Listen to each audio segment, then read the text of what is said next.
Кечүүнү бир жерде олтурсам байке мотор көтөрүп келиптир, ушундай мотор бер депчи. Эмне болду десем, мотор керек болуп атат. Моторум иштебей калды. Мотор жактан тарактап эле үн чыга берди дейт да.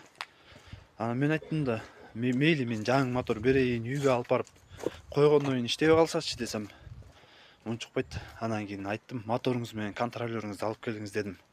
Диагностика коюп берем дедим. Анан кийин мотордун контролерин да алып келди.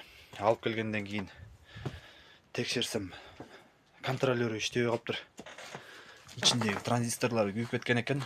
Транзисторлорун азыр алмаштырып койдум. Тиги мотор иштеп атыптыр. Контролеры иштебей калыптыр. Прямой кошуп айлантып көрдүм.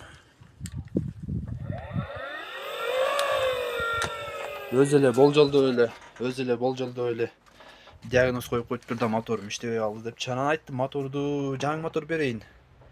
Үйгө алып баргандан кийин иштебей калат. Кээ бир магазиндерге барсаңыз, моторду аласыз дагы үйгө баргандан кийин иштебей калса, кайра алып келип берсеңиз возврат албайт да. Проданный товар возврату не подлежит деп коет. Ошол биринчи точно диагноз коюш керек, андан кийин запчасть алыш керек.